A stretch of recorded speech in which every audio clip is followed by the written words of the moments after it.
এই ভিডিওটি একদিকে যেমন যে কোনো ভোটারের কাছে গুরুত্বপূর্ণ, ঠিক একই রকমভাবে যে কোনো বিএলওর কাছেও কিন্তু গুরুত্বপূর্ণ। কেননা এই ভিডিওতে আমি আলোচনা করব যে কোনো ভোটার কেমনভাবে তার বিএলওকে কল ব্যাকের জন্য রিকোয়েস্ট করবেন এবং বিএলও কেমনভাবে সেই কলের উত্তর দেবেন।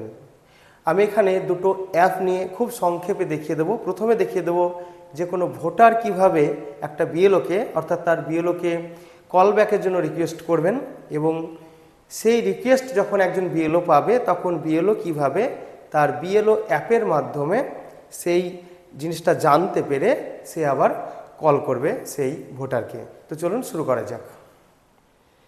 তাহলে প্রথমেই আমরা দেখে নেব যে একজন ভোটার কেমনভাবে তার বিএলওকে রিকোয়েস্ট করবে কল ব্যাক করার জন্য। তো এর জন্য ইসিআই নেট মোবাইল অ্যাপটাকে খুলতে হবে। এবার আপনি ইসিআই নেট মোবাইল অ্যাপ ছাড়াও আপনি অনলাইনে ইসিআই নেট ওয়েবসাইটের মাধ্যমেও কিন্তু এটা করতে পারেন। এবার ইসিআই নেট মোবাইল অ্যাপে কেমনভাবে লগ ইন করবেন, কেমনভাবে ইনস্টল করবেন, সেটা আমি এই ভিডিওর নিচে যে ডেসক্রিপশন আছে সেখানে লিঙ্ক দিয়ে দিয়েছি, সেখান থেকে আপনারা দেখে নিতে পারবেন। একই রকমভাবে বিএলও অ্যাপে কেমনভাবে লগ ইন করতে হয় সেটা যদি এখনও কোনো বিএলও না জেনে থাকে তার লিঙ্ক অর্থাৎ সেই ভিডিওর লিঙ্কও কিন্তু আপনারা এই ভিডিওর নিচে পেয়ে যাবেন। তো ইসিআই নেট মোবাইল অ্যাপ আপনারা আগে ইনস্টল করে লগ ইন করে নেবেন। এরপরে সেই অ্যাপের যে ড্যাশবোর্ড রয়েছে বা যেটা হোম পেজ রয়েছে সেখানে আপনারা প্রথমে যাবেন। প্রথমে যাওয়ার পরে আপনারা এরকম ধরনের একটা ইন্টারফেস দেখতে পাচ্ছেন। এখানে কতগুলো উইন্ডোজ রয়েছে, সমস্ত উইন্ডোজগুলোর কাজ রয়েছে। তো এখন আমি দেখাবো এই যে দেখতে পাচ্ছেন যে বুক এ কল উইথ বিএলও, এর মাধ্যমে আপনি আপনার বিএলওকে কল বুক করতে পারবেন যদি কোনো দরকার থাকে বিএলওর সঙ্গে। তো এই অপশনটাতে আপনি টাচ করবেন। এখানে টাচ করার পরে আপনার এই পরের পেজ এরকমভাবে খুলে যাবে। তো এখানে দেখতে পাচ্ছেন যে আপনি 3 রকমভাবে কিন্তু আপনার বিএলওকে খুঁজতে পারেন। প্রথমত যদি আপনার কাছে ভোটার কার্ড থাকে তাহলে সেই ভোটার কার্ডের নম্বর বা এপিক নম্বর আপনি এখানে দিয়ে দেবেন। যদি না থাকে তাহলে আপনি ফর্ম ফিল আপ করেছেন, তাহলে ফর্ম ফিল আপ করার সময় আপনার কাছে যদি রেফারেন্স আইডি থাকে সেই রেফারেন্স আইডি বা নম্বরটা আপনি এখানে দিতে পারেন। এ দুটোর কোনোটাই যদি আপনার কাছে না থাকে তাহলে আপনি বিস্তারিত তথ্য দিয়েও কিন্তু সেটা জানতে পারেন। তো এই জন্য আপনি এই অপশনে সিলেক্ট করে এখানে গেলে আপনাকে আপনার রাজ্যের নাম, আপনার জেলার নাম, আপনার বিধানসভার নাম, আপনার বুথ, সেই বুথের নাম সিলেক্ট করলেই কিন্তু আপনি আপনার বিএলওকে জানতে পারবেন এবং সেখান থেকেও কিন্তু আপনি বিএলওকে কল রিকোয়েস্ট করতে পারবেন। তো এখানে আমি এপিক নম্বর দিয়ে দিয়েছি। এপিক নম্বর দেওয়ার পরে এখানে সাবমিট করতে হবে। সাবমিট করার পরে পরের পেজটা খুলে যাবে এরকম। তো এখানে দেখাবে যে ভোটার কল রিকোয়েস্ট করছে তার এপিক নম্বর, তার স্টেট, তার ডিস্ট্রিক্ট দেখাবে, তারপরে এসসি নম্বর এবং নেম অর্থাৎ বিধানসভার নম্বর এবং নাম দেখাবে। এরপরে সেই ভোটারের নাম এখানে দেখাবে, যে ভোটার এখানে রিকোয়েস্ট করছে, কল রিকোয়েস্ট করছে তার নাম দেখাবে। তারপরে বিএলও কে রয়েছে সেই বিএলওর নামটাও কিন্তু এখানে আপনাকে শো করবে, বিএলওর নাম এখানে দেখাবে। তারপরে পার্ট নম্বর এবং পার্ট নেম অর্থাৎ কোথায় আপনার ভোট আছে সেই ভোট গ্রহণ কেন্দ্রের নম্বর এবং নাম সেটাও কিন্তু এখানে দেখাবে।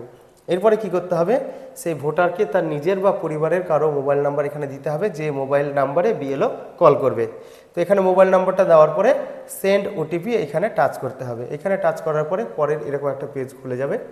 তো এখানে দেখাবে, এখানে একটা কনফার্মেশন নেবে। এখানে বলছে যে does this mobile number belongs to your family member, মানে এই মোবাইল নাম্বারটা আপনার না আপনার ফ্যামিলি মেম্বারের কিনা সেটা জানতে চাইছে।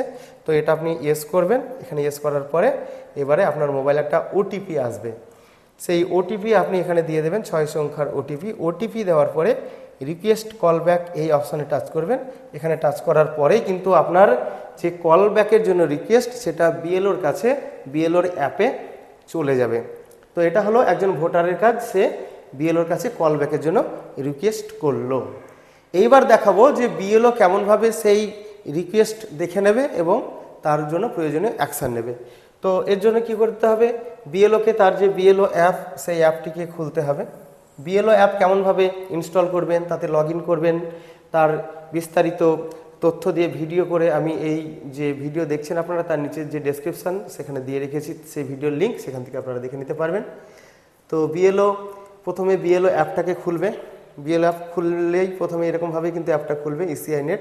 এখানে দেখতে পারবেন যে যখন বিএলও খুলবে তখন কিন্তু নিচে লেখা থাকবে বিএলও মোবাইল, আর যখন সাধারণ ভোটার ইসিআই নেট মোবাইল অ্যাপটা খুলবে তখন কিন্তু এই অংশটুকু অর্থাৎ বিএলও মোবাইল এই কথাটা লেখা থাকবে না, বাদবাকি সবই থাকবে।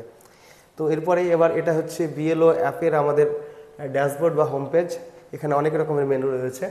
তো এর মধ্যে কিছুদিন আগে একটা নতুন মেনু বা উইন্ডো যোগ হয়েছে, আপনারা দেখতে পাচ্ছেন যে কল রিকোয়েস্ট। এই কল রিকোয়েস্ট যে অপশানটা রয়েছে এইখানে কিন্তু একটা বিএলওকে টাচ করতে হবে এবং দেখতে হবে এখানে কোনো কল রিকোয়েস্ট আছে কি না। তো দেখতে পাচ্ছেন যে আমার এখানে একটা কল রিকোয়েস্ট আছে, অর্থাৎ পেন্ডিং। এটা হচ্ছে পেন্ডিং এবং এটা হচ্ছে অ্যাকনলেজড। যদি কল রিকোয়েস্ট পেন্ডিং থাকে অর্থাৎ আপনাকে কল রিকোয়েস্ট করেছে, আপনি এখনও সেটার অ্যাকশান নেননি, মানে তাকে কল ব্যাক করেননি, তো সেক্ষেত্রে এটা পেন্ডিং হিসাবে দেখাবে। যতগুলো থাকবে পরপর এখানে দেখাবে, আর যেগুলো কল করা হয়ে যাবে সেটা অ্যাকনলেজড এই সেকশানে দেখাবে, সেটা আমি পরে দেখাচ্ছি। তো এখানে পেন্ডিংয়ে দেখতে পাচ্ছি যে একটা কল রিকোয়েস্ট এসেছে। প্রথমে রিকোয়েস্ট নম্বর থাকবে, তারপরে এপিক নম্বর থাকবে, অর্থাৎ যে ভোটার রিকোয়েস্ট করেছে কল ব্যাকের জন্য তার এপিক নম্বর থাকবে। রিকোয়েস্টের ডেট থাকবে, কবে তিনি রিকোয়েস্ট করেছেন কল ব্যাকের জন্য সেই ডেট এখানে দেওয়া থাকবে। এরপরে তার মোবাইল নাম্বারটাও কিন্তু এখানে দেওয়া থাকবে। এবার বিএলও সাহেব এই যে জায়গাটা রয়েছে কল চিহ্ন, এখানে টাচ করলেই কিন্তু তার মোবাইল নম্বরে কল চলে যাবে তার কাছে এবং তার সঙ্গে কথা বলে নিতে পারবেন। এবার কথা হয়ে গেল, কথা হয়ে যাওয়ার পরে এবার যদি তার সঙ্গে কথা হয়ে যায়, তার যে সমস্যা ছিল সেই সমস্যা সম্পর্কে আপনি তাকে বুঝিয়ে দিলেন বা তার যে কোয়ারি ছিল সেটা জানিয়ে দিলেন, তো সেখানে কী করবেন যে কন্ট্যাক্টেড এই অপশান টাচ করে দেবেন। আর যদি তাকে ফোন করে না পাওয়া যায় তাহলে এখানে আনঅ্যাভেলেবেল এই অপশানে টাচ করে দেবেন। তো আমি তাকে ফোন করে পেয়ে গেলাম, তো আমি তাকে কন্ট্যাক্টেড করে দিলাম। এরপরে দেখতে পাচ্ছেন যে আর কোনো কল রিকোয়েস্ট নেই, তাই এই পেজটা কিন্তু এখানে ফ্রেশ দেখাবে। অর্থাৎ এটা যখন রিফ্রেশ করবো বা নতুন করে যখন পেজটা খুলবো তখন এখানে পেন্ডিংয়ে দেখতে পাচ্ছেন আর কিছু নেই। কিন্তু আমি যদি এবার অ্যাকনলেজডে দেখি তো দেখতে পাচ্ছেন যে এখানে কিন্তু একটা অ্যাকনলেজ আছে, অর্থাৎ আমি একজনকে এখনও পর্যন্ত ফোন করেছিলাম, অর্থাৎ তার সঙ্গে আমি অ্যাকনলেজমেন্ট করেছি।